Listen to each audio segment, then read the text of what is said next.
As of 2019, 96% of deepfakes on the internet were sexual in nature, and virtually all of those were of non-consenting women. With the release of AI tools like DALL-E and Midjourney, making these deepfakes has become easier than ever before, and the repercussions for the women involved are much more devastating. Recently, a teacher in a small town in the United States was fired after her likeness appeared in an adult video.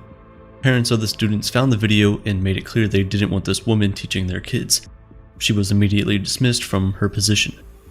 But this woman never actually filmed an explicit video.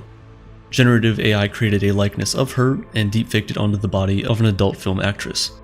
She pleaded her innocence, but the parents of the students couldn't wrap their heads around how a video like this could be faked. They refused to believe her. And honestly, it's hard to blame them. We've all seen just how good generative AI can be. This incident, and many others just like it, prove how dangerous AI adult content is, and if left unchecked, it could be so much worse.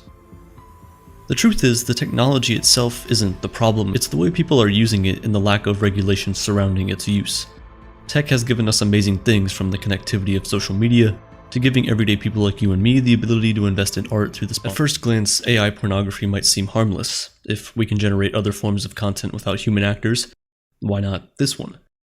Surely it may reduce work in the field, but it could also curb more problematic issues in the industry. If the AI was used to create artificial people, it wouldn't be so bad, but the problem is that the generative AI has been mainly used with deepfakes to convince viewers that the person they're watching is a specific, real person, someone who never consented to be in the video.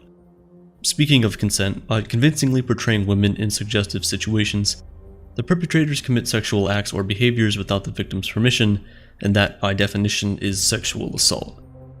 But does using generative AI to produce these videos cause any actual harm beyond being defined as assault? For the victims involved, there are numerous consequences to being portrayed in these videos. This is what it looks like to see yourself naked against your will being spread all over the internet. QTC Cinderella is a Twitch streamer who built a massive following for her gaming, baking, and lifestyle content. She also created the Streamer Awards to honor her fellow content creators, one of whom was Brandon Ewing, aka Atrioc. In January of 2023, Atrioc was live streaming when his viewers saw a tab open on his browser for a deepfake website. After getting screenshotted and posted on Reddit, users found that the site address featured deepfakes videos of streamers like QTC Cinderella doing explicit sexual acts. Cinderella began getting harassed by these images and videos, and after seeing them, she said, "The amount of body dysmorphia I've experienced seeing those photos has ruined me. It's not as simple as just being violated, it's so much more than that." For months afterwards, QTC Cinderella was constantly harassed with these reminders of these images and videos. Some horrible people sent the photos to her 17-year-old cousin. And this isn't a one-off case. Perpetrators of deepfakes are known to send these videos to family members of the victims, especially if they don't like what the victim is doing publicly.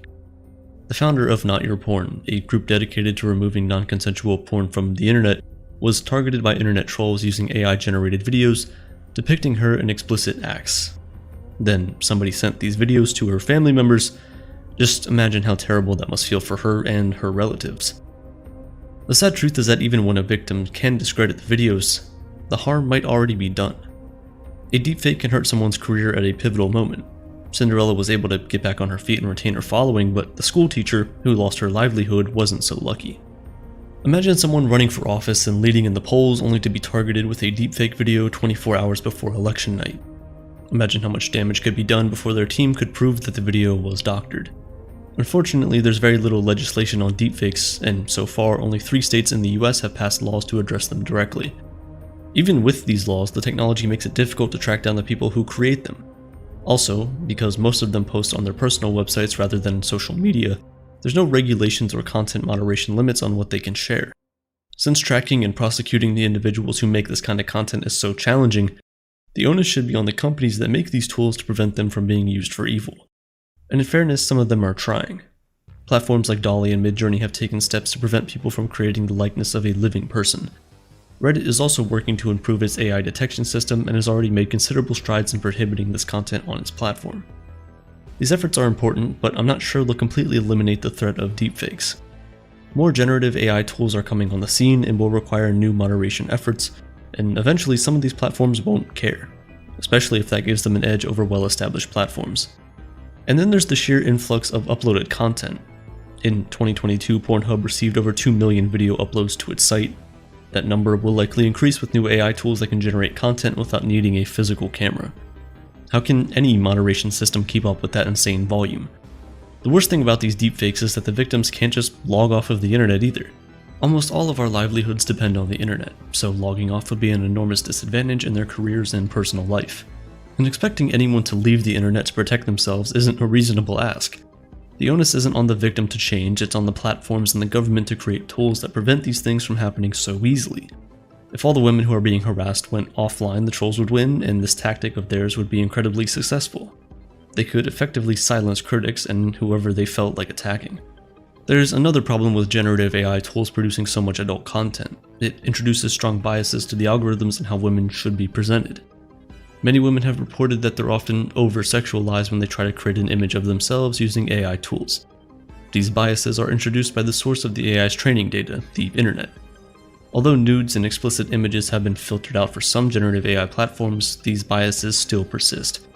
These platforms have to do more than just let the open internet train their AI if they want to prevent the overt sexualization of women to be their normal output. Deepfakes may be making headlines now, but the truth is they've been around in spirit for a very long time. Before generative AI, people used tools like Photoshop and video editing software to superimpose celebrities' heads on the bodies of adult film actors. Broadly, these doctored videos weren't compelling, but the things are now very different with AI. We're careening dangerously close to a point where we can no longer discern the real from the fake.